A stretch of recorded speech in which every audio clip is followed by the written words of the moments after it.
tua. Be led by the Spirit of God. Be led by the Spirit of God. O inai te wawai ai i le mawhai no whai atu o le taua nau mai. Au te alongwana o le upusi le tauna ave na o le pulu nau nau mai. Awai ese winga upu i e lua. O le taua nau ma le pulu nau nau mai. O le nau nau mai leo le atua i ante oe mau o e wa ia filifilia. E avea ma tōtino lona malo po o i rātou ia o matua mautino ina lava wa whapena o na taua oe le siri ese ma ke viso lona alo o le tupu o tātou langa o atali i mawhawhine o lana fio. Ia manina i foi ia lautapua i tātou malu nei o oe o le atali o oe o la whawhine o le atua. Knowing without any doubt that you are a son and a daughter of God. Why? Because God has already revealed. O le wa whaahani mai e le tua i lana tuspa ia lea. O le whai upu muri ana le sfuma le fitu le lua Timoteo tolu a le whai upe sefuru fitu whamai ina ia saunia le le iai oe mao. So o onga le fionga, the time of the preaching or the teaching of the word is equipping you. Say equipping. O le saunia. E saunia tatou whanonga le vatsa mai thoroughly equipped. O ia te wama iei lea e le whapa ole ta maa po le siri ese i le tapena ina o lo suifuanga ma lo uolanga. E le whapa ole na. O ia te wama iei lea e rona nau mai a wa alfesiri ai sa ale ala le me nau mai iei le tua. Why is he so keen and so after our lives to give us his word and his heart and his desire? I say ala me nau ai ma au mai lana fionga le ia te oe. O ia te mana tu na trelo lea e lua no foanga e te alu iai mo walu e pe ata oti. Lo foanga mo mua o le ola e whavavau. Le iai le tua tama le tua lano le tua le ngangpa ia o ina foi la e o iai o e na ola i le olanga le nei ma ola i la fionga le tua le na matua manino al tato whanongolongo i le foi nel whamuntunga. O lono whanga lono lua o se oli. O ia te mama ia e le o nā tia e le tua se mea mai ati oe ma. God has revealed his whole plan for mankind. Despite whatever ethnicity we belong to, what language we understand, there are only two places after death or after the grave, and that's heaven. That's where God requires and desires everyone that comes to church and hears his word to live in and dwell in. The second place is hell. And hell was not meant for any of God's creation. O se oli la, e leo se no whanga na sauti e le tua, mo tangata ia na au mai e le tua le lalolangi. Ai o ie o iei tangata, lea na au mai e le tua le lalolangi, au mai e le tua lana fina ngalo, ina ia ola i tangata ia le lalolangi, ola fia, ola saoloto, ola tamau a inga, a ola ina oti tangata lea, o le fina ngalo le tua, te tau na o, i le ola e wha vavau. A o leo e tue whai mai le tue ina, e le o uma tangata, langa iai isi tangata e wha longolonga i la fionga le tua, ai le ola ai, e fia iai. O tato i whatase ina. E fia iai i la whaine i mea la te whaia. E wha longolonga e fia te mea, o i la fionga le tua pe la unga i tono whasa. E le iasi me popole fo i kaka i le lolo. Wa la u fia la tolu mea la iai. So tangata whanala i le lolotu. Mauti noa le mea o iai. E ola le tamau a inga o le tua lalangi. Ai a oti, e alu i se oti. Ia popo mai ngā vaenga la. Popo mai vaenga lea. So o le aso le nei. E te fili ai o le aso le nei. Po a lava o manuia le vai aso o tua nai. Mai le aso sale se i o mana nafi. O le tae ao le nei. E fili ai le o le mea alu e pe a o i te. Awha pia le aso nei te ua e oti whawhuse le aso nei. O le aso la nei ma le mea na e o lai. Mai ana le lai le se furu ula. O le aso nei nga e maka me le kasi a. A maka me le kasi ang polva veao a. So o mea umala na e o lai le aso le nei. O mea nai e malofanga nai te alu ia. Are you with me? You with me? Awa a sala mo e laso nei mai le taimi le vai fa fo le titi le aso le te tau le aso le nei mena te ma o fa lo fo fongi le tua. A makaka ko sa nginga le iva. Is that right? We started at 9 o'clock, huh? Even if you came late, you were not there. You were prayed for by those who came before you. Are you with me? Te fatasi na te mana o te pu e mai e le fai i ke lo le aso. Ai fai i le taimi. Are you with me? So, sa ulo le tai au le nei, mai fa longo i mai sala mo ai le pa e mafofau i lo fa le tonu ana nafi. O le me e o ia o e tusa mafionga le tua e te alu i le o lai whavau. E te alu i le o lai whavau. O fesiri e sia. Ona na e sala mo i le aso le nei, ma le teimi le nei, mai lo fa le tonu ana nafi. Ina ua e fa longo la fionga le tua. The reason why you're going to go to heaven, despite I was going to say something not so nice there. Because you did not live the word of God in the past, but because you heard the word for just an hour or half an hour, and you repented there. When you die all of a sudden from a heart attack, because that's where most of the people die suddenly, as for a heart attack, you will go to the presence of God. Heaven is yours. Say, come on. Come on. Yeah, the Bible proves everything. And mafu angana ya ngai tele lo wi lo ma fa no longo tu spaia. O e fo ile se asa e fa tau tu spaia a veava no ne mena ya e vai ai. Isi te me umia tanto la unga ia ma o ngai fa sa mo walanga a wa o ele. Ya u te lo tele fa tau tu spaia. Wala vai leo nai tula ia po se a fa tula po fa su 5 minute. E te fa pena ona e mau fa manianga ale tu. El pangta na tau lunga sa tau fa tasi ma ke viso. O te ma lole sa ola ye lona ta mai ma lona I loa. Ta tu te le loa po o ana nga sala na fai a fai mai tu spaia o le pangota. O le tangata mioleanga. O tangata sa ola ia I lona ta mai.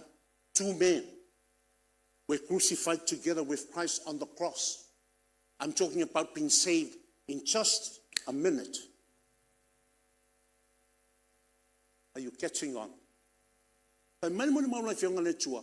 O ta maloa la lea, e to lua la ua, lai fai upu lesi ia ke wiso. A o lesi to tasi lea, na ia wha longo I, nana la ngona ina le mamalu o ta maloa le o ngā tutono I Yesu ke wiso lea. The other one felt the glory and the majesticness of the other man in the middle, which he came to know on that day. The name was Jesus Christ. But the other one was blaspheming and made fun of Christ. And the Bible teaches that the other one that was making fun of Christ actually lost it and he went to hell. But the one that repented in that very instant, that very moment, when he was about to die, he confessed and he said, Christ, when you come in your glory, remember me. Listen very carefully. In just a minute before he died, he said, Lord, when you come, remember me. Listen to the response of Christ. He said, today, you will be with me in paradise. Mai le tala malo le na fa lo ma malo ke viso le aso nei o mai le ie a e o mai I pa e fio mai lo malo mana tua a fa mai ke viso o le aso nei o e mau ta te iai I le parteso. And that's God's response and that's God's invitation to each and every one of us when we come to this place every Sunday morning.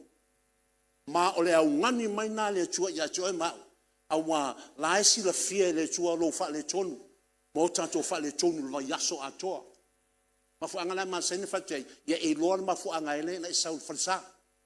That's why we always challenge you to know why you come into this place, why you are coming and what you're going to get from this place. Are you with me? E te le alu le ole whawau ana o tangata lotu. Matongo fia le ole o onga le la mai whamuntunga. Aleluia. O ngofa ia o maanga ia na whaalongo ile. I le pese o le avon ia whamuntunga. Na o alu le tali le whai mai. And it reaches to the highest mountain.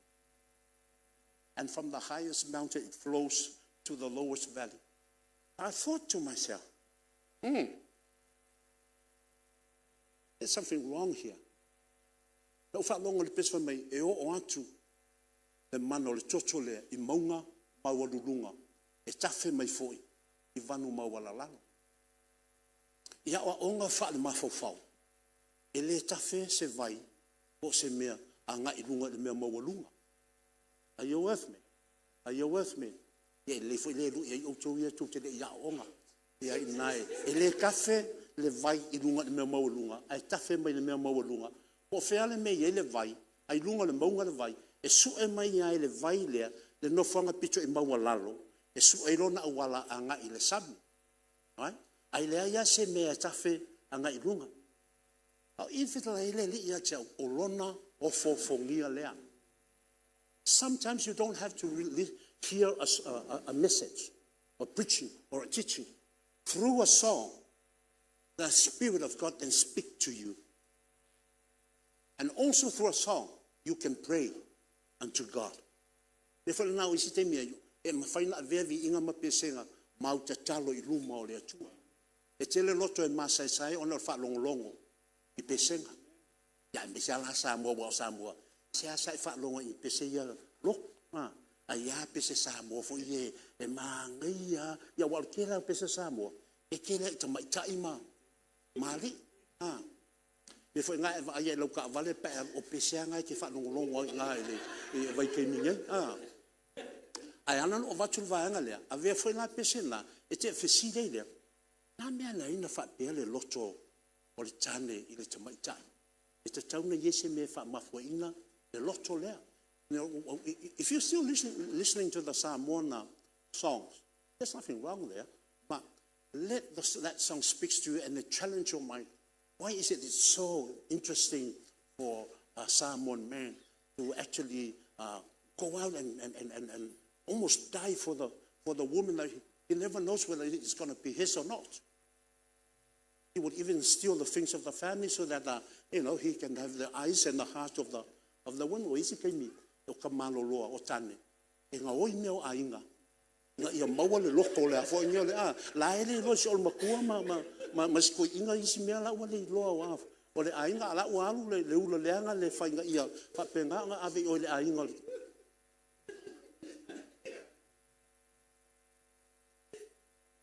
In our everyday life, we see God moving in our lives. Even the natural things and the normal things of life, God is still ministering there. So we can never limit the grace of God in our lives. So se mei lo se fuamlo walanga e minoi ai le nganga le ole tua ia te oe.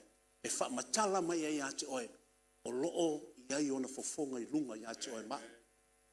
Hallelujah.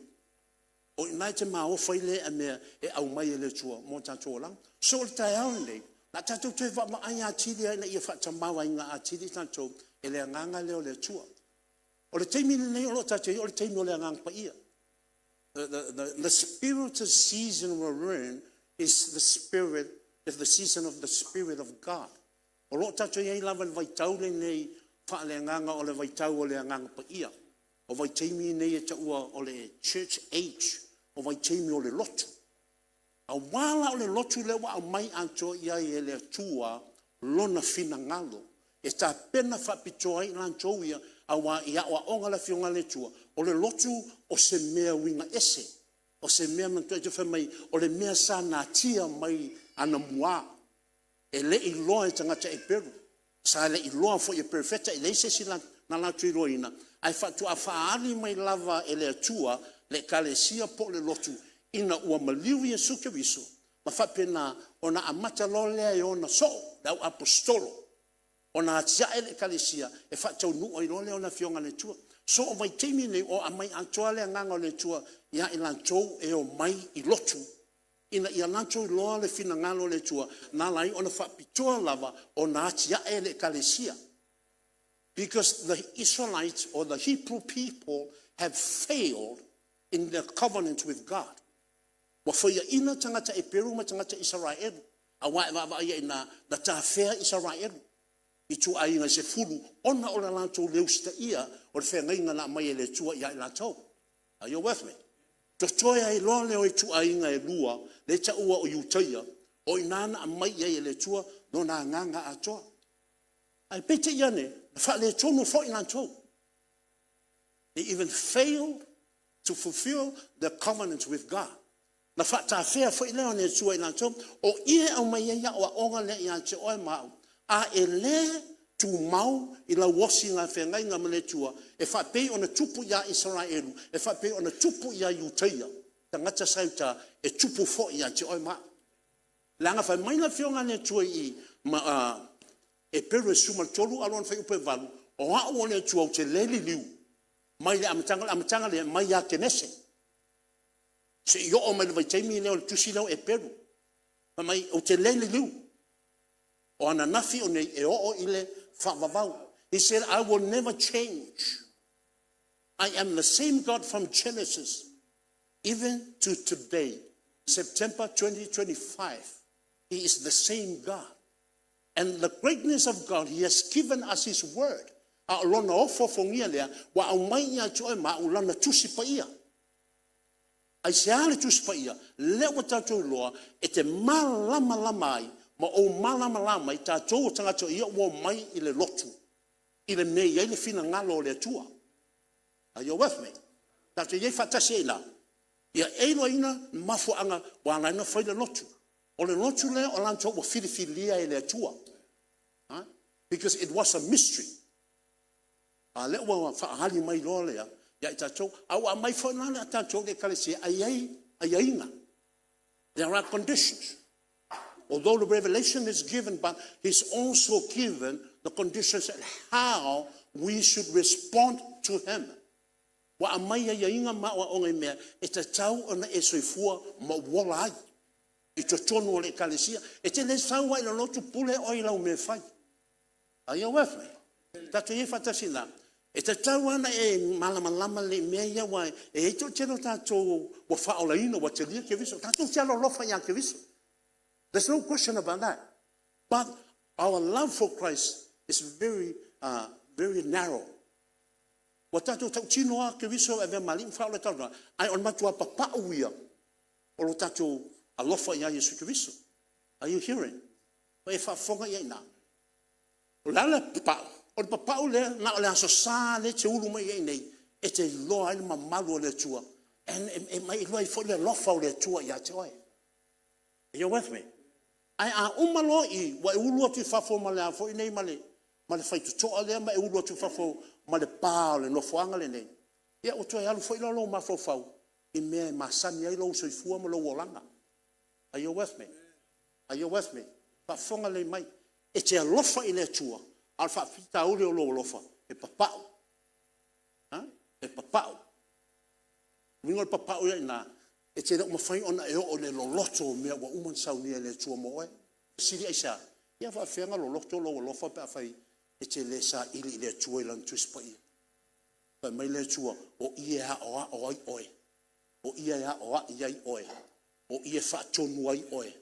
O ie wha poto ai oe. Ai fia poto le amia tonu o le tua. E te le aja si me te mau ai. E te mau ai tonu tuispa ia. Are you with me? Ia popo mai.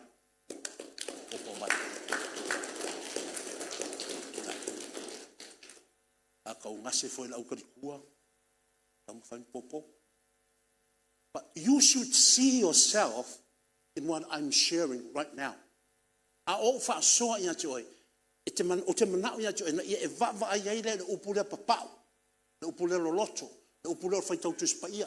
Te fesili ia te oi. Po o fa pe fea o iai lo soifuanga. Mai mea ia o te fa soa tuai.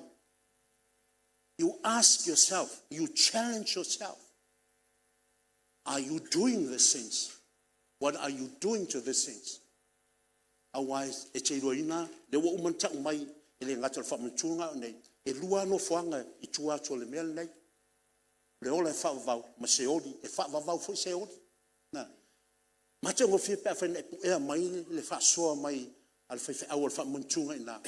E lua oti el tangata. Are you with me?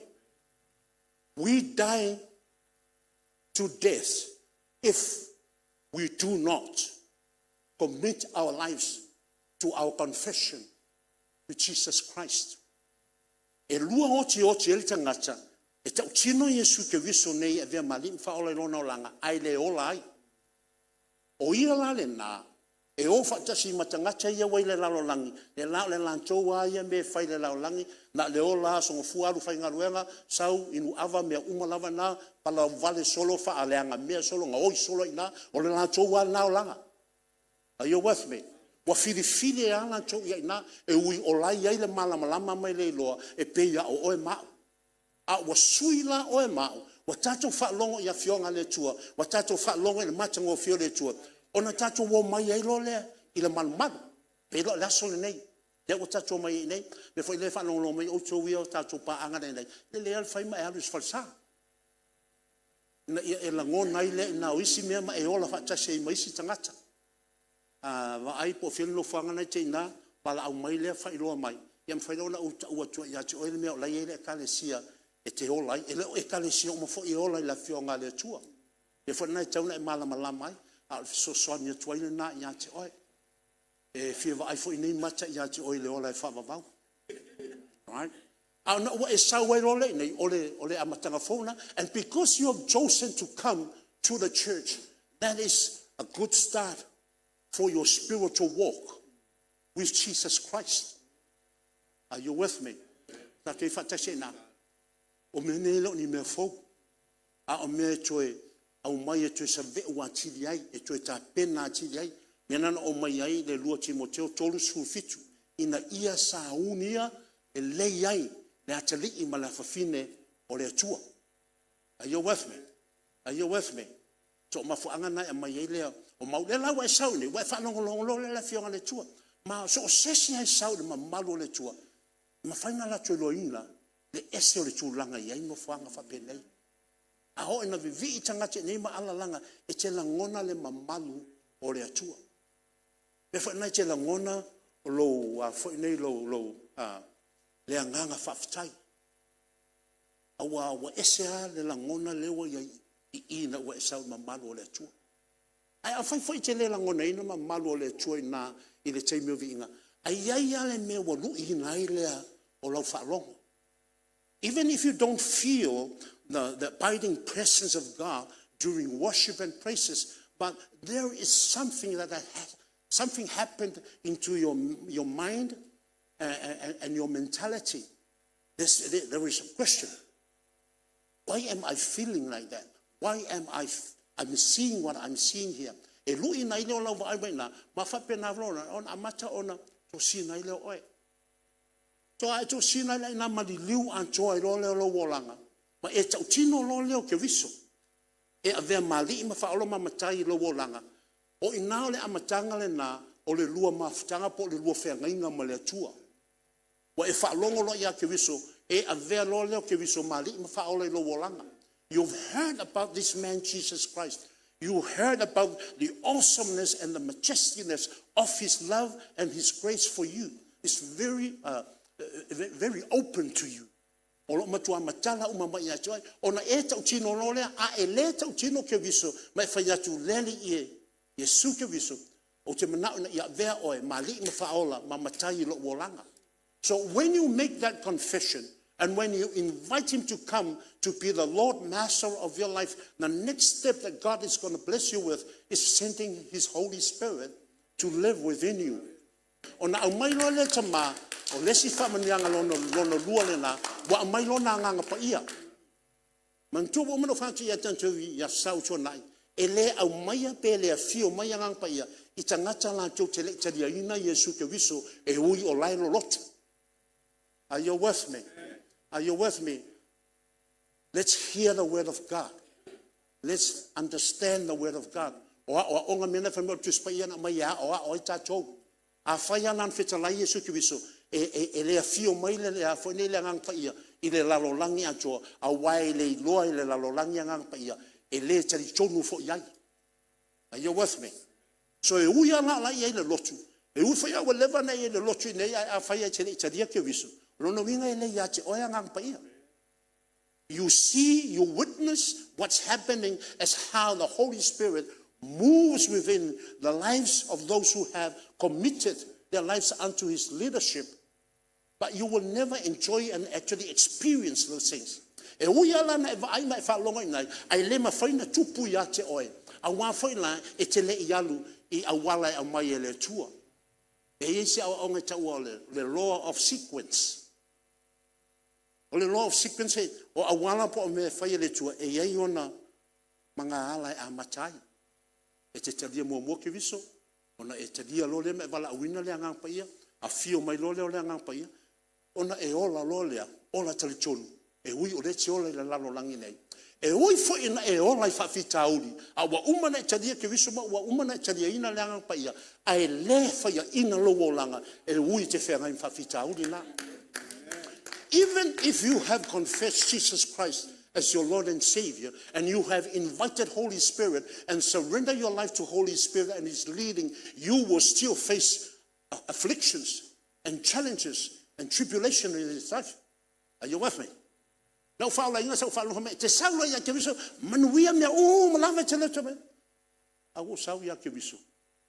Ta fai ngofia o langa lotu na ia, o kaka lo. Sa o lotu mai e na fai ngofia wa a fai mai fo ile sirkala. Ya, fe lolo fo I. E sau ia le kasi au panga le kolu, ke le oso le lua. Wa ka le pea le law of sequence. A sau ia le kasi oso le kolu, a wala a oso le kolu. O fai nkanga ko su e mai songa awa. Are you with me? Ai ina wo fa longo I le li. Wa wola I lo ina. Na o I lo le ona fo ia pa fitau. I was able to overcome all those challenges. And also God told me and taught me how to be an overcomer. Au na fe na wa o mai le ia tau. I awala me fai ona o fo ia I le o fa fitau le. I le upuna mai mum's the word. Le upule o le mum's the word. O. E makua mapungi ale mea lea. Awa mako fon ka ko mai lo langa la ka ke lo fai me uma ka ke lo fai misa misa fo I e ke le kongia la se ma po me a le misa I le se misa siri le onga mai lo le misa le awa a kongia au kongia ya le malu an le fo le vanga le sa mo le ka sa a kongia la le malu e uma pe se inga nga e ko mauia I le ma ale ai au kongia upu pela upu yo kongia ko ngia nga e lo ya ma fa ale fe ko ya upu le e ola pe ale upu le nga va ai ale malu ya MIKA e lu le malu ya vai me wingo lo fam talanga le me nga fa mena fionga le tua fa te o te suma le valu fa pe lo suma tasi so me tu si fa te o ka ke yo al ka ma upu ka ke yo al ka ma ta upu. Proverbs 18 verse 21. I'm talking about the power of the tongue. A maua loa, Proverbs 18:21. Ona fai taulela ngana Samoa. The English member of our church, wait until we've heard the Samoan reading, and then we'll read it in English. Fai taule sa le ngana Samoa, su malvalu fa te lo su matasi ia.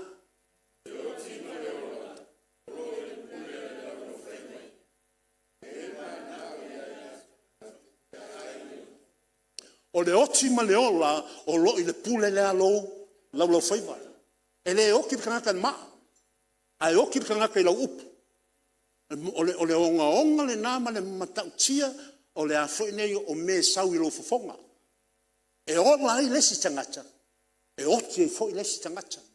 Ai fai mai le leina muli muli. Po le fai unga lenga na e ma o ona fo I o e ai. Yeah, let's read it in English. Read. The tongue has the power of life and death, and those who love it will eat its fruit. The words that comes out of your mouth It comes out because you love those words. You love to make fun of other people. You love to put down other people. You love to see them suffer because of your tongue. Mena a faisiva maori. E abo wa siva ma ve. E kongi mala lo foi wa ya va wa. Na e lo va ngala.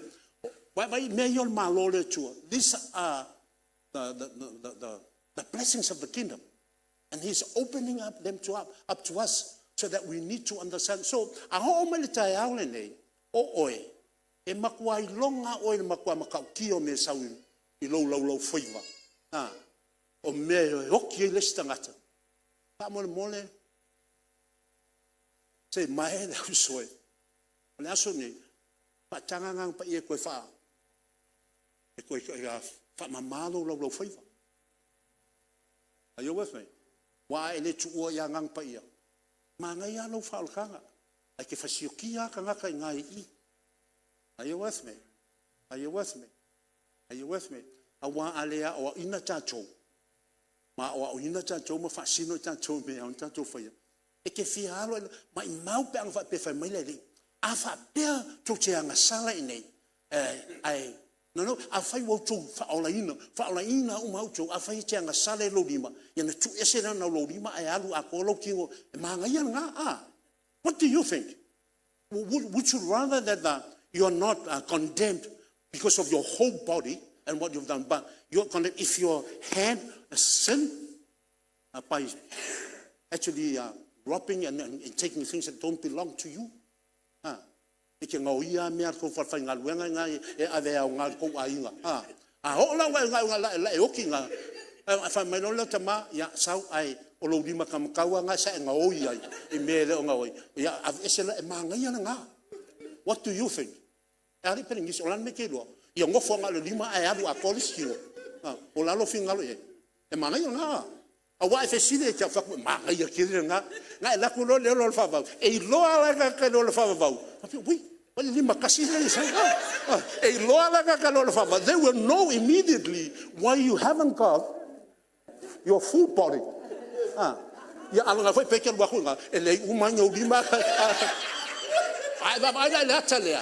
you with me? Are you with me? And makango fia pe ngo fo molon pe ngo fo di mai ke ala ku fa pe lo le fa va. Ala wo sini wa alu lo le fa va. Awa o tilo no lua le fe me pasta tala te aune. O ina ele ai se fa mo tuatu. The second death is going to be there forever.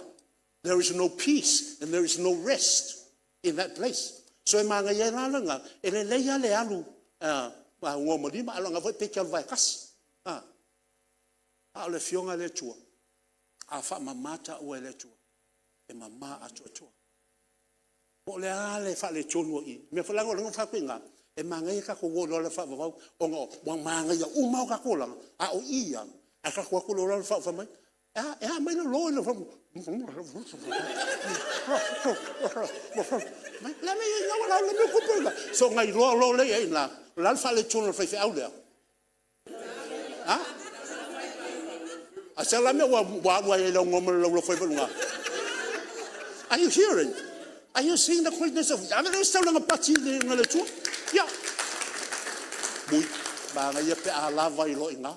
Wa maka ngofia le va. Yeah. Are you seeing how God is moving in our lives? How he's teaching us. Lo na nga le mai le na ya itacho. So tacho wo le.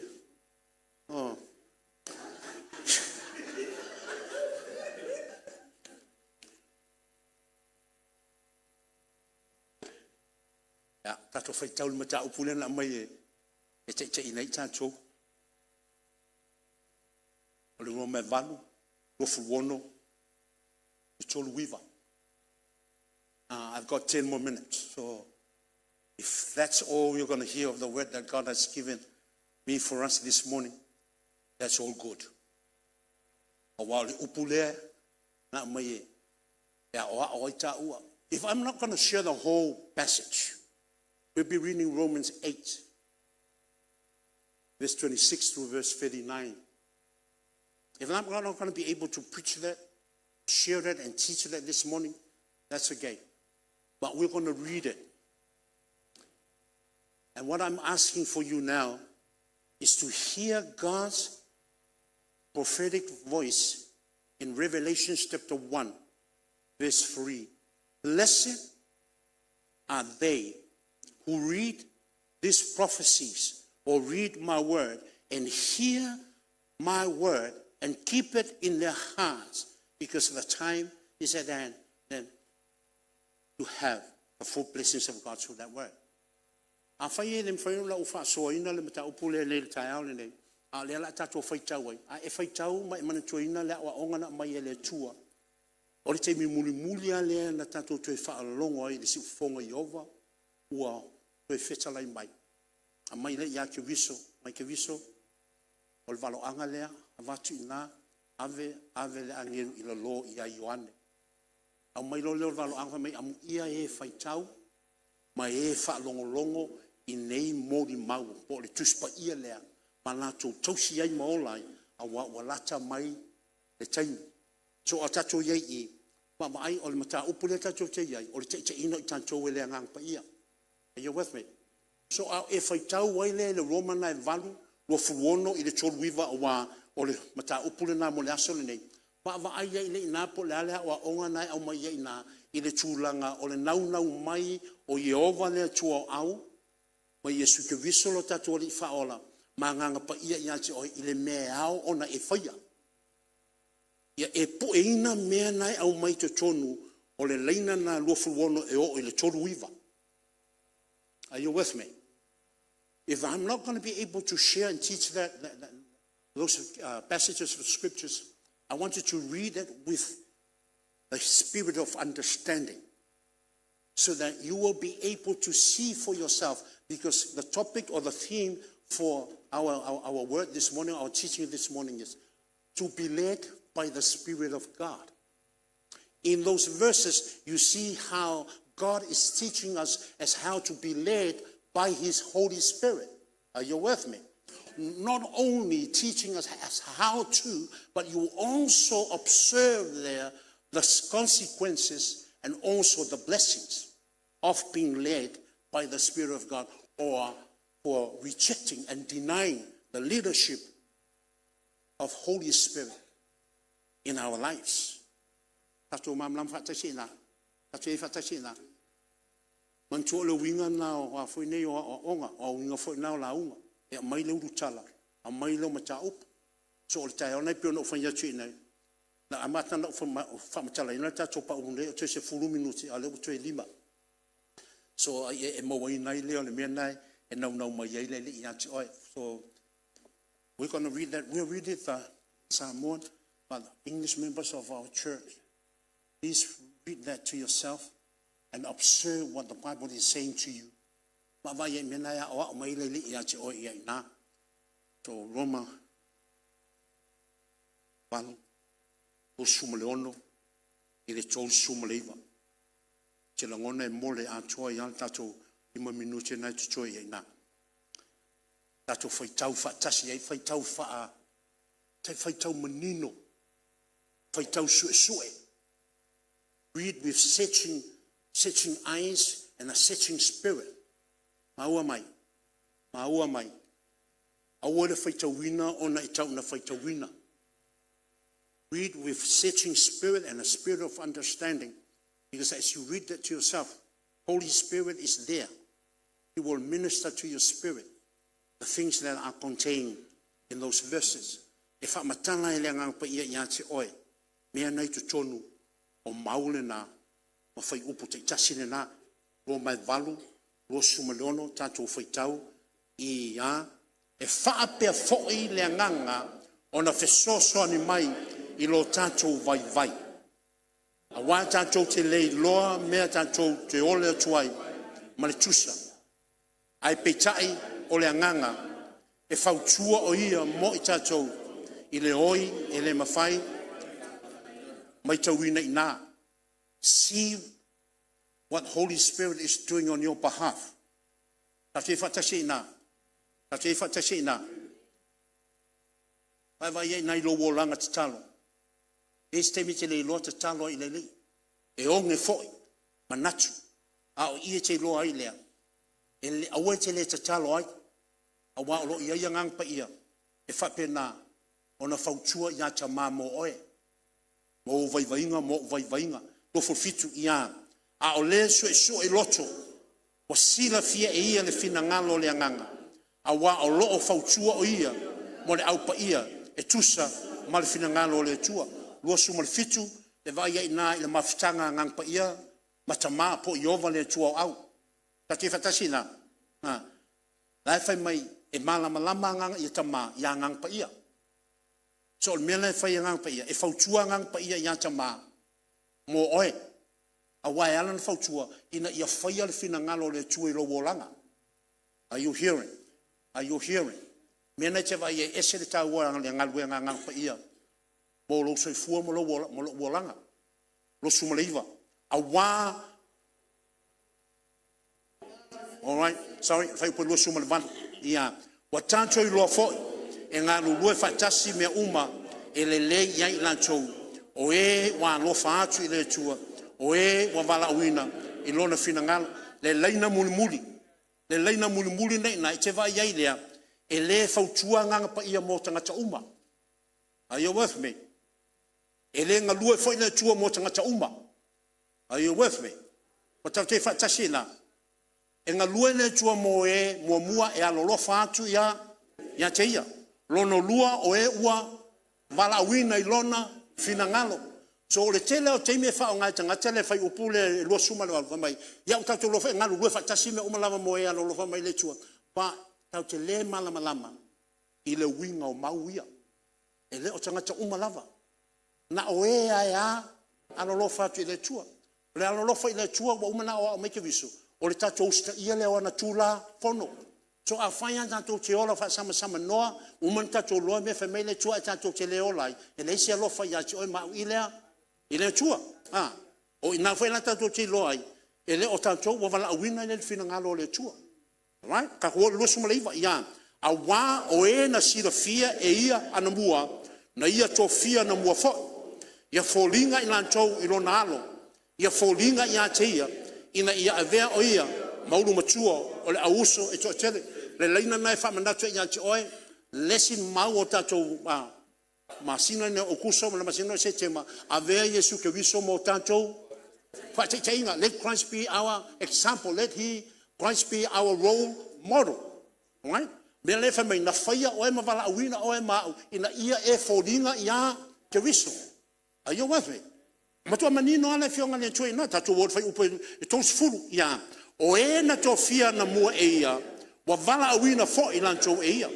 O e wa vala awina e ia. Wa taua mea tonuina fo i lantou e ia. O e wa taua mea tonuina e ia. Wa whaamanu e ina fo i lantou e ia. Tos fulu mana te vai ai. E muli muli a whafonga Yehova. Ia i lantou ia wa ia whiwhiria. The eyes of God moves to and fro for the blessings of those he has chosen and those who love him. Pa te whatasi na. E se reo fofongi o le fionga ne tua. Tatu o tautasi. O le nei, se asa tatou upu i ne mea. A whai wa au mai tatou le tua. O ai se whaasanga tau mai. Ia i tatou. O i le whai upu le tau sumatasi. O i le wa whapena ona taua lunga i lone paulo, le o onga antoa e le ngata o mataupu e fitu, o le ono fitu, a le whai mataupu le vadu. Leo whai mai nei, e le iaise e whaasala, ie ua ia, ke riso Yesu. There is no condemnation for those who are now in Christ Jesus, and then he break it down, those who are in Christ Jesus, and are allowing Holy Spirit to teach and lead their lives. Tate whatasina. A olo o mai foi na e ia tangata wa whapena na veke wiso mali mfaola i o lato langa ai le o ngai tusa malana to tautinonga ma le fina ngalo le tua la tona le fai mai paulo i o e o lo pulea e o lato loto po lato manatu so lo no wingo i te vai e lua ke usiano i o ke usiano fa le tino ma ke usiano fa lea le nganga. There are two Christians here. Those who have confessed Jesus Christ as their Lord and Savior, but they are still living in the things of the flesh. Le ala mai paulo i, e le te iaia sa tatu upe fai mea nei. Awa anta tau muli mata ina tau le ngang pa ia. Oi se fa sanga tau mai. Ele fa sanga tau mai se si ati oi. Ona we fa laina. No. Ele fa sanga tau mai tanga tau ati oi. Ona wale ngata na e fa laina. Ma ua e fa tanga ina nganga pa ia. Ma ave uma ia le fa tali e pule ati oi. Are you with me? That's why you fa tanga ina. All right. Me na te va ia. O lo langa mo lo langa e ui o tato fa laina e tato fe ngai fa fitauri. We are saved. And there's no question about our salvation. But we are still facing difficulties. But when we are led by the Spirit, we will never be defeated. Our victory is confirmed and assured. Right? Mena te mana e te vai i le tato mauia. Tato wo i le tolu lua. Mai tauina mea na fai mai nganga o le ina ia te oi. Mai tau ia. O ia lava sana le whasauina lona lavalo. A ua tuuina mai o ia e suia i tātou umalava. E le fua mai ea e ia te i tātou mea umalava whatasi mai ia isea. Because God has given us His Son, therefore He's not withholding any more blessings in His kingdom for those who love Jesus Christ and have surrendered their lives to the leading of Holy Spirit. Ai vavai ai loa langa nei na e te maofa i lea. Mea whanai te oli ai. A o ina whapenana upuia oe isi tangata. E whi steme upuia oe e tangata kiu shano. I know. E o whai te mi iu te awa awa ia fionga le tuene. E tangata nanto te lu ina ina. Ia pawai mea na alo ata whatu. If you don't think otherwise, then believe in what you believe in. But we will see when we go to the throne room of grace. A pule oe le me te talitonu wai. A fai te le talitonu e mea le tei. E lese mea le fona e whinau mai. A e loe sao oe. Praise the Lord. A e loe sao au. Ia le li. Right? So e te le whinau wai lea. A wale fai ane maso. Pa mai sakaru e whawhai upe ono. E le o le fita. E le o le malosi. A o le nganga pa ia o le atua. Hallelujah. So o wale whinau wai na. A wale whinau fo ia na. Te le whai au e whinau mai na whatu. Ia te tari tonu iai. O lai oe. E te ai fo ina mea nai te tari tonu e pi. E nai whai mai lo whaiva. Pau isi whai taimea ina. E kongi whai ngai mea malosi. Ia ina. Mea nana o watuele sa le. Whata o tona e sulu walu lo fultasi. Wa mea na upo lai mai le lau whai. Ma tua whai mai a o onga ki wisu. E le saua se o le mele ki tonu i. O le me whangai sau i. A le manguia i. E le manguia fo i. Mea na atumu tātou i le. Atumu i le upu lea. E sau fo i le mei i. That's nice. Can I have some more of that? I sau me whamai. Hallelujah. Tatou wo pia. Whenau tatou iai. O luopo tolu. Ya. Papi e whapasi ko lua langa leo waka koe koko. Ia. O ai se na te molia le au whiriwhiria a le atua. O le atua, o le ta ua mia tonu ina mai, vai tangata ia na. O le tala noa loa paulo i tangata ia, wa matua ala tau ilo ina, o ila tau wa whiriwhiria e le atua. E le o tangata umalava. A vai lai me whai e le atua i. E le atua i se whaasala i ati oe. No one is going to condemn you. Why? Because God has said, leave her alone. She's mine. Don't touch him. He's my son. You see? Vai wingo mauia. O whesiri ai sea, e leo na ua e sau le lotu. E leo na ua e iai tutono le oversight. E leo na ua e ti akono. E leo na ua e iai le au whaipesi. Ma isi ministry uma, ai ona o oe, ua e whaatanga ina ngangpa ia. E te ina oe. O leo fofongia le na. So i laso le nei, ia e wawa iai na, pa e ola i lo le nei. Ola, wa i lo o oe o tangata o whiwhilia. Live the life of the chosen ones. Are you with me?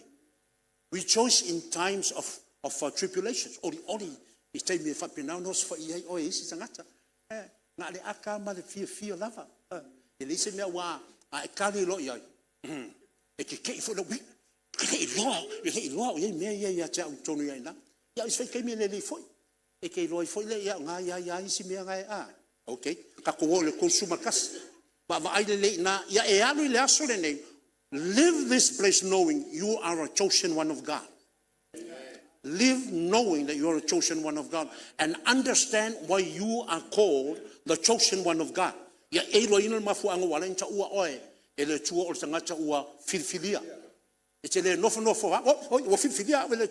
No.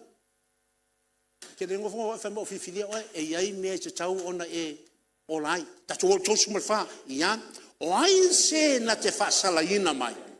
O ke viso o ia na maliu. A ua toe tū mai o ia. O loo i le tū tau ma tau foi o le atua. O loo fau tua foi o ia. Mo i tātou. E lua me e whai ke viso i nā. The revelations of the greatness of God for you and I. There are no more secrets from those he has chosen. Ona o whiwhiria o me e tau me tama o ke viso. Laile no whari i le aso le nei. Wa me le fai ke viso no fali o tama le aso nei. O lo fautua mo oi, he's interceding. Wa vai le fofonga, me na te vai ai, e le mafai al te apolo na manu malo ya te oi. E te langona ile mo pe telu mo ta o pe lima, al fai o pe fitu mo fai o pe valu. First Peter chapter 5 verse 7 and verse 8. Verse 7, cast your cares unto the Lord, for he cares. Verse 8, be watchful. Mama i o tau fa utauta, o na o le wa fai o tō mona fili. O lo o ia whaluai e peise le o na tangi o lana mea lai whai. E sa iri se sa na te aina pe masae vai me whai ki apolo vai winga o upu ia mai o pe teru le tau talai e mo mua su o ia le ki apolo lea e mau o lo e ki apolo e le whai ki apolo ia le a whaaloaro whasinga o no mai e mua sae nga mawai o me mua la sae o i are you hearing? Ana no fa wanga le fo ne wanga le na le sa to fita wina le fo ne le fa to to full valu pa u pelo fu tasi ina ia fa pena fe fa wo ai na ta to mata up ina ia I loa lo le onga le mele e la titi ai fa mai tala ai fo ne Jacob o kamanga e pe o kapilo le va kama me ai sanga ke fe inga le va ke vea vai u pui a mai la fionga le tua ska mai lo fai va ia vai lo kingo la ia na ngai ka kala po ia ka ko a u fai ke mau fai e ke pa e al fai ngal ka mai me nga le pisi de ko pa e ngai lo a nga me fai all right sa ka ka malo ma ko e ko ia nga I ka lo le va ia all right mai na to wina mena fai ke wis to lima ia o ai se na te wha te na mai I tātou I le alofa o ke viso. O le pōpua ngā ea, po le atua tuvale, po le saua, po le onge, po le lavalava, po le ngaprangatia, po le pere. Fai tau tolu ono ne imwhai ona longona le tolu lima. Ia whapei ona tusia, ona o oe, wa whasia tia ai I mātou, yaso uma, wa whaata tau wina I mātou, e pei o mamoe a whasia. O le tolu ono, o ina leo whai mei ei Paulo, ona ua e nau I le atua, ma e ana I le atua, e uia na whea ngai oe ma whawhitauri, a leo wa tau au, ina oti ai oe, wa tau au na pei oe o le mamoe o le a whasia, a e ua e le whapena lava, ona e tu iei se awa noa, e manu malo ai mea ia iati oe. O inai te vai, o leo langa whaoleina, pēno whainga tū te mutua nai, o leo langa whaoleina, o leo langa I le whapea au noa mani, whawhita au, pēno whaia tū, o isi teimi, e sili atu leo onga, o mea I o tupune I ati, oi mauna ua tā whaoleina, nei lo teimi o tā I le lalo langi. A leo wa o mai ea nganga pa I ati oi, e le mawhai, ona o oe maa ua whiriwhiria, ona o oe mau o le fautua ai ma fa pena ona fa tonga ke viso I lona tama o le mele e le manu malo ai mea ia o le onge le o tatu e vai teimo tonga tau sui fuanga. Are you with me? No fa te lim fa ne suia. You cannot change the economy of the world. We're going to go through it.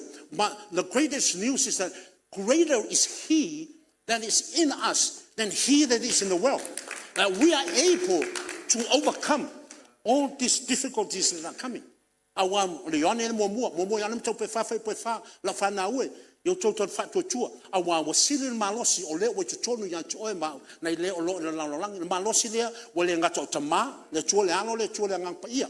Au ke viso foi ma anganga pa ia. Wa ia na ilo so fu ia ina. Au ke nga o ia me ngal al kampangi.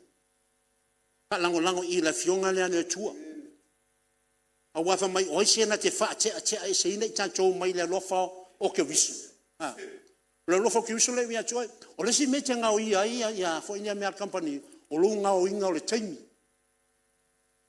A fai se fulu 5 minuti o le mea le ka o le malo longa por se moko. Se fulu 5 ke me ke malo lo ai. A fai ke amaka le valu. Kaunga e amaka le iwa. O kou ia le soliar kai minga. Wa maua mai. E ke fialu lo le fa wa pule o ia me fai.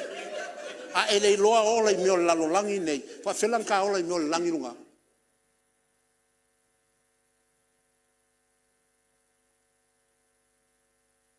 Kuli loa ola kampangi ai o whamai. Angai fa au ia. Shut your face.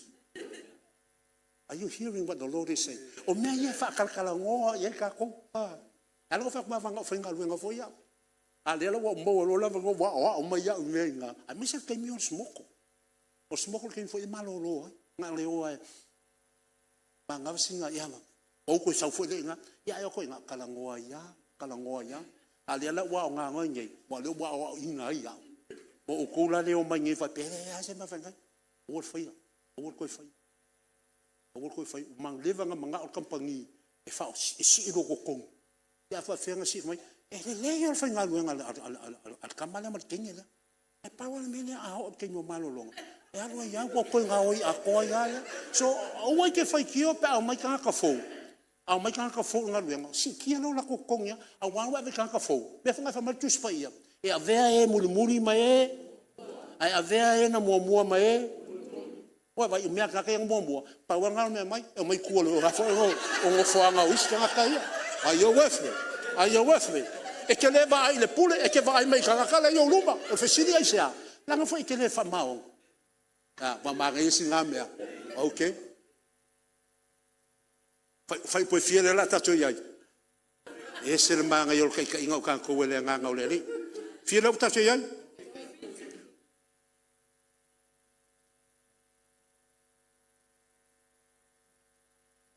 Ka ko tol fitu.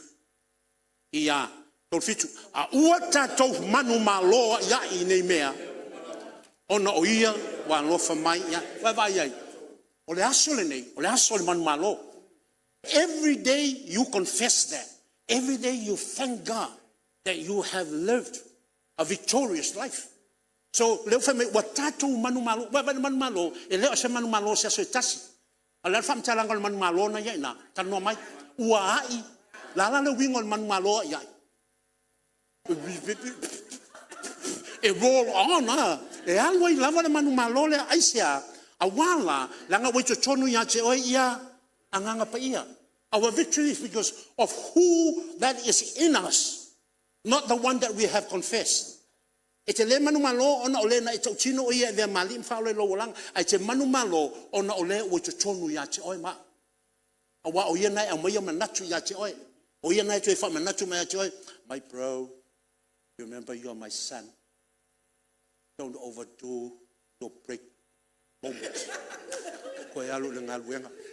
Ngala nga o o leva nga fia mingoi uma ia le lainga ngai ke ai. Ai poloka uma isi ka onga oe. Ai. Kau sang fa mang yanga le nga ka amang wia kampangi. See, this is what we don't know. Amang wia kampangi o ka ko o fa ngaluenga.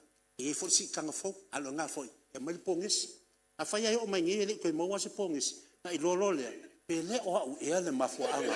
O le te maua ia le kampani le ponis. A wai ke whawhisiri fo is. Ai wa aia oi ia te. Am I the one that is stealing the bonus for others? What can I do? How can I help them? Are you with me? Are you with me? Okay. Aka mawhai. Ai awa aka whai ongo se pia maadi. Whai kau kolu walu ia. A wa o mauti noa. E le mawhai e le oti. Po o leola, po o angelu, po o lii, po o e malolosi, po o me ne yona po po o mea a te ria luma le tolu iwa wai o le whai unga na whai upe tolu walu, po o le mawalunga, po o le loto, po o se tasi mea na whaia, e le ma whaia e ia mea, o na whaatea ese ina mai tatou, i le lofa o le atua, o loo ia te wisa Yesu. Oh, hallelujah. It's amazing how God is moving in our lives. Le ma whaia se mea o mea ia, ona, o ia te vai, o le ki anto le ma whaia mea ia. The reason why all these things are not able to conquer and defeat our lives is because of the love of God. His love through Jesus Christ and the love of Christ in us. Awa peano fatuina, ele ato to umau tato wolanga. We are not always perfect, but that doesn't mean that God doesn't love us. Lefa mai etu maua lona lofa ele ma faye se mea ona fa te ese oe. Nothing can separate us from the love. So the love of God is sealed and is confirmed, guaranteed. His love. I awa tanto te whatalele iai. Langa iei te mea whai tanto te oti. Lea sa tanto wola whatalele. O le mea iai, o se ori lo tanto taunu uma. Are you hearing? Are you hearing? O tēnō lotu ai alwe nana na launga le fionga le tue le au auina. Me whalana e tēnā na ola tangata ia I lona whaadiliwina ma lona I loina o le fionga le tua. O ia te vai te tātou le angang pa ia. E te malama lama le lei, e le meo lau tā oto I lona whina ngalo ia te oe. So e sui ai fo I lea, o lo soifua, ma lo walanga. Hallelujah. O tātou umane, o tātou le au whiwhilia. I want you to know that you've been chosen. That's the reason why you're here today. There were many other things that you could have done today. Te leo si mea santau na I whaia le aso nene. A oa e whapenana, ona e tiri ola mai lava. Wa tu la au mamafa I upa ko inga, wa ku la au mamafa. I ui ake le sau me inga yo ngila au ye nga upo e whailo ai lau nau. Mene me manga e wharinga nganga isi mea, mai wa tu la au mamafa. Are you seeing how God moves in our lives? Peno fatina, o lo si o manga, not only in the church, but also in your home, out there in the community, they're full of the blessings of God. Because he said, I will never leave you, nor will I forsake you, even unto the end of times. There are times we learn more of God out there in the secular world than when we're in the midst of all our brothers and sisters in Christ. Tele le o onga e mai ma le o ino tatou ta mama nga pa ia I o le si o manga o tangata le tali tonu ai nei do tonu wala fo no si o manga la fa olaina a wa fa la si o manga la fa olaina a to tu la ia fa solo la o na tu le can we be upstanding while I'm sharing the last team. Can you take your places family more ana no fam talanga le wana nga sound me le au fa olaina. They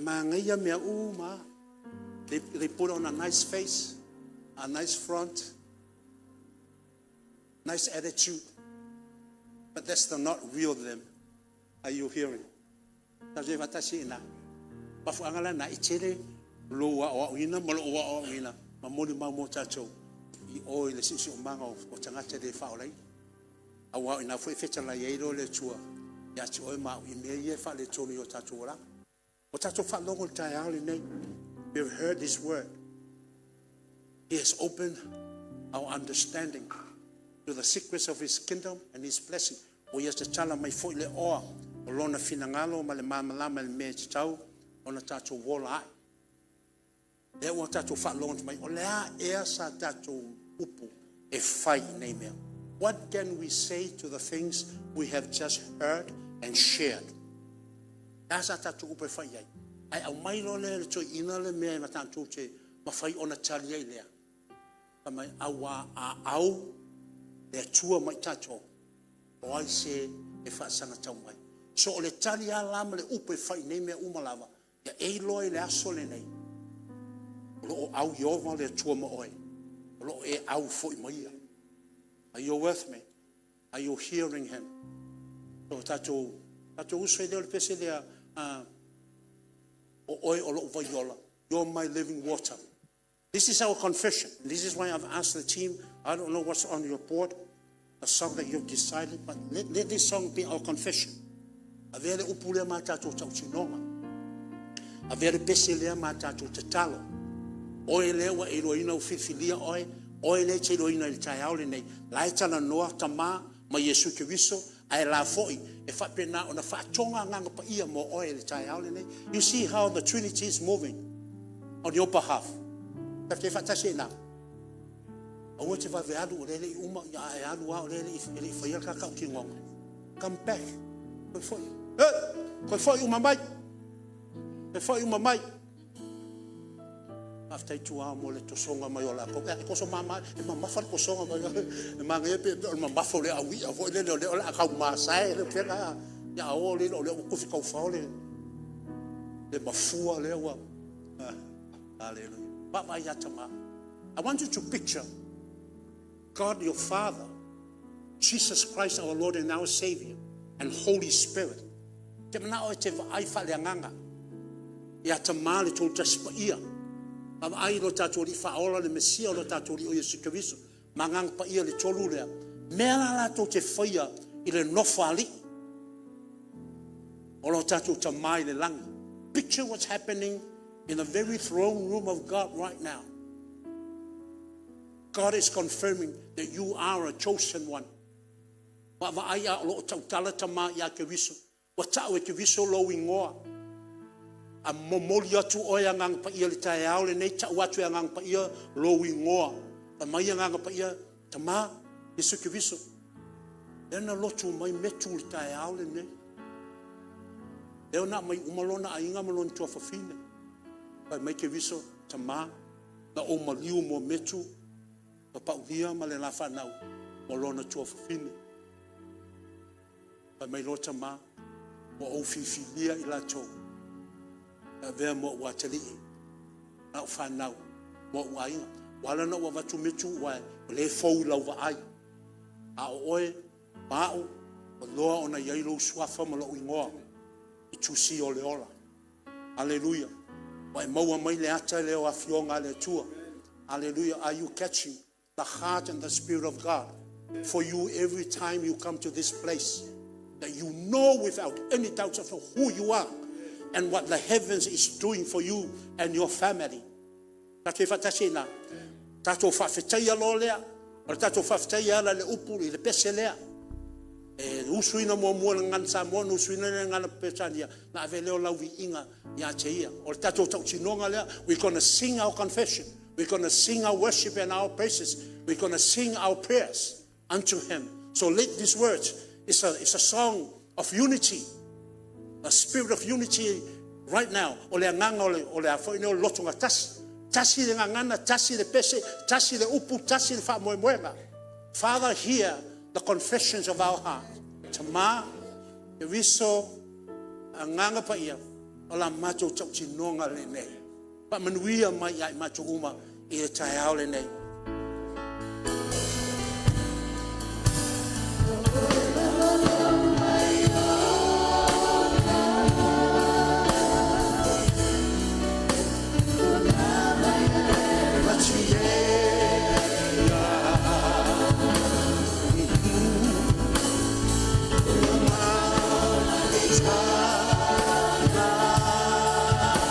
Get the words on.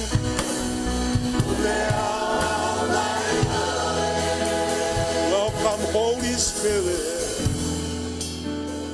Welcome, Holy Spirit. We are in your presence. We are in your presence. Fill us with your power. Fill me with your power. Live inside Of me. For you are my living water. You are my living water. You're my never-dying fountain. My comforter, you're my counselor.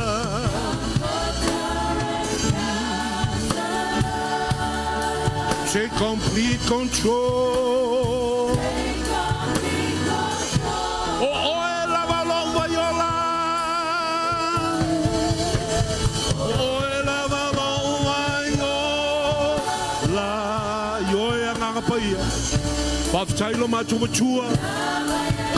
Hallelujah.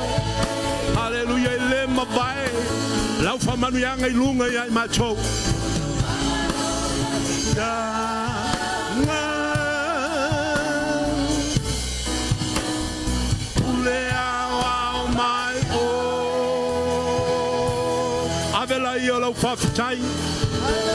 Thank him. Thank him. Ora sharamanda da remera rama hasheteremanda yera rama manda da baha. Hallelujah, hallelujah. Feel us, oh Holy Spirit. We thank you for your infilling. Dwell within our lives. I feel too poor to join you. I'm not sure when I'm paying. Yellow family longer. Lamato maftanga in the Tayao name. We receive your healing anointing in this place. We receive your healing anointing in this place. For your word never returns void. Why let I fight for you? Hallelujah. Our for your father along my macho in the child. I'll be for your child macho tour. Yamalie lau fafafonga anga. Opo macho ngutu.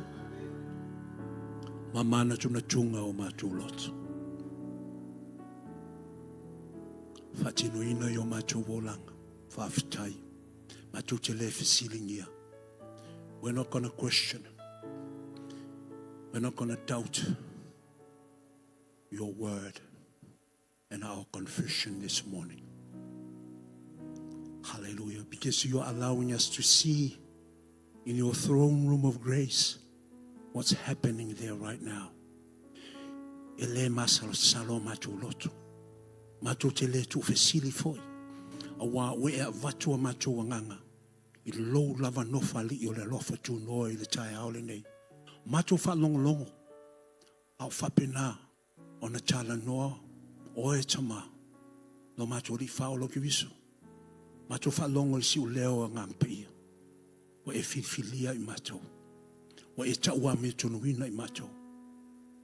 O e maliu fo kiviso. Macho ma wa ile chong yola. Lecho ya se fa sala yo macho wolang. After yang ang pia, wa lo e mo moli macho, ile ato toa malfa maoni. Awoni ngate ya macho la lo ifole malu le nei. Fa pena fu ilo fa manu yang e lungo mo e o macho wosi tau langa fatasi le nei taiao. Au le vi ingol fa manu mal fa ni changa chacho wala langa fa pe atu. Ya fa manu e se chachi yo o tafa ya la mai le il mamalo tama. A fo ye le vi inga le li. Am really chui for fuangol never yaso la fe ngai me tacho umalava atu.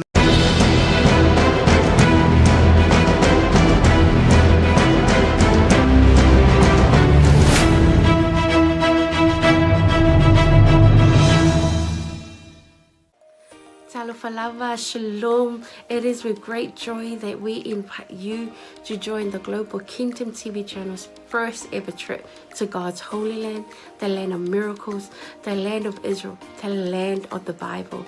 You get to walk in the footsteps of Jesus. You get to see firsthand the cities, the places he performed many miracles.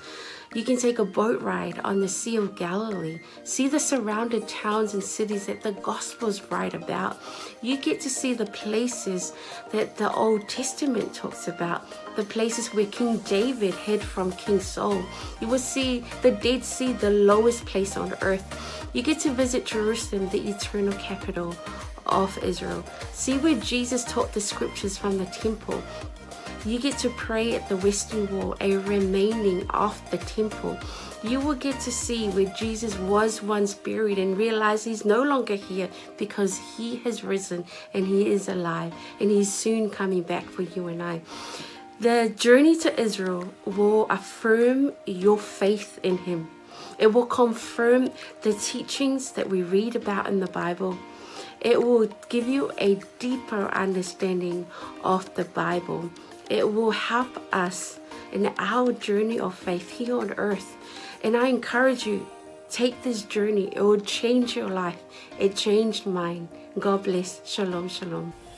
Ya talofa Samoa na tunu pele ya fa talofa atu le fiafi ngo su ala ulu le fo mo tamo sa longa i fo e fanga i ampalauli ya ile te sanga e tasi le lua afe su fitu male se lua afe su valu ya sa ye sa no malanga tua i sa la elu Samoa na tunu pele o te fa ftaile tua na va no le lei ya tonu fo lo ia te oese la ngona fa pena na e fia alu pa ia pro no le tua ia ele se taimi po e talo fo ile tua mo se taimi io le mi le lea lo afe lo lima lo fa pena na ia fa mo moe le tatu malanga ia fa te fia malanga mai lo ainga pa ai se noa o te fia ia se la ngona sa ruitawina lo tangata ino tu mo va ai le mongo olive ia lo ia il perfetanga le tua le malile fio fa lua mai o Yesu Kristo ile la lorangi nei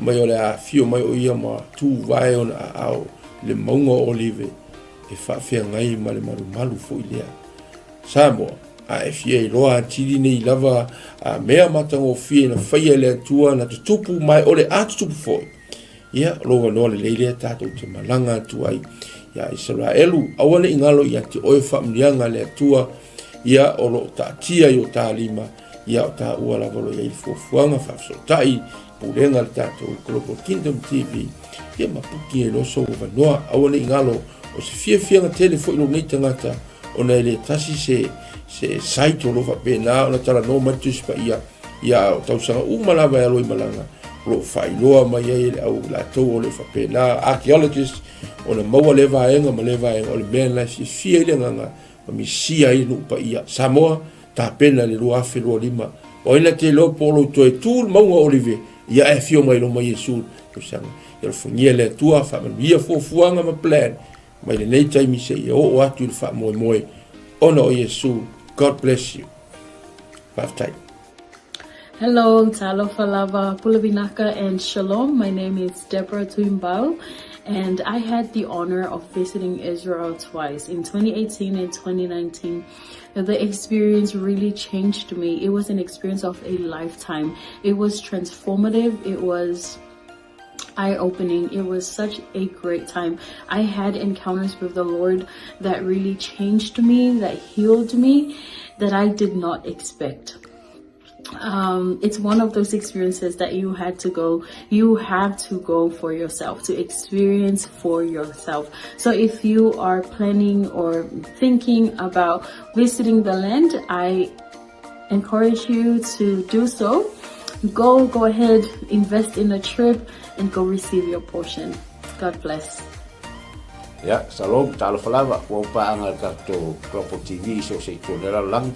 Ia ole o sia Paulo Poutoa futi pali ile le ngoa. Ia ole lua fesulfa na o malanga Israel. Ia e se tau so ole atua, ia o se mesa famoni na ia ole te la mea le lei uma ai o se o le mango filua ingale na tatalo ai Yesu Kristo ai tu mai ia dia ma mo se desi tu ngango la ngonga ai se va ngango la ngonga ile nganga pa yo le tu ia awalo fasingo manga fo ima ile o mai male pa ngai ngele tu nganga luenga ai o lo sila mai mo nei tu la ia o te le sa le simalanga le tato Global TV ta sang fo ia fio mai tala mai au ta wa yo lo so te o le tua fa yo lo talo le tua ai mana ia fo ro o e te soli fo i au le tua sa fe malanga lu ia te te ne mo finis fa monang ia fio mai tala mai au fa fo Yesu Kristo. Amen. Talofa Lava and Shalom. My name is Shivani Sharma, and I led the Salmon Delegates for Israel 2022 and 2023.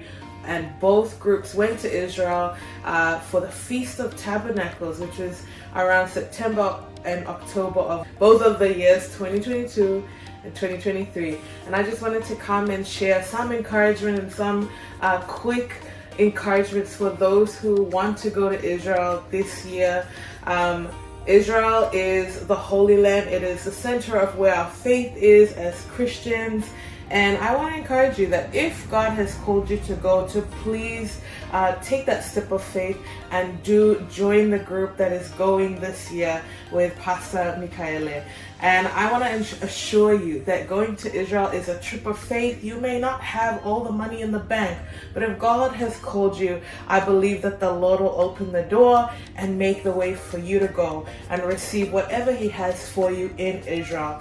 And I'll just share that being in Jerusalem, the city of our faith, the city where the center of where everything happened in the Bible, it's an amazing experience, and there's nothing quite like it. And I can say going to Jerusalem twice, 2 years in a row, it did have an impact on me, and I encountered God in a new and fresh way in Jerusalem. And I also want to let you know, one of my favorite places in Israel to go is the Sea of Galilee. And we know from scripture that the Sea of Galilee was where Jesus did many miracles and ministered during His time here on earth. And it's one of the most peaceful and beautiful places. So I do encourage you, if you do get the chance to go and see the Sea of Galilee, where the Bible comes to life. So if you want to have a fresh encounter, even with the Word, when you read the Word, it is so different when you've gone and seen those places where Jesus walked, where Jesus ministered, and even the places where our Lord died and rose again. So that's my encouragement for all. If you want to go to Israel, I believe this is one of those opportunities for you. So please take a step of faith and get ready for the portion that God has for you. In Jesus' name. Ya, fatalo fatu pa ia malu Samoa. Ya olo wingoa o Ioelu maninoa. Ile tausanga e lua afes fuluvalu. Ia o tausanga le na tatala i ele li isa manoa o te malanga atua i Israelu.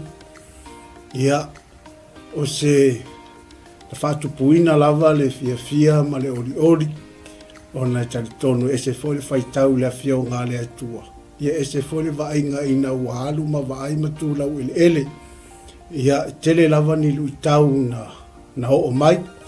Ia ai pei lava o le na o vai ai le vai tafe o Yoritana. Ia o le vai lea sa baptiso ina ai Yesu.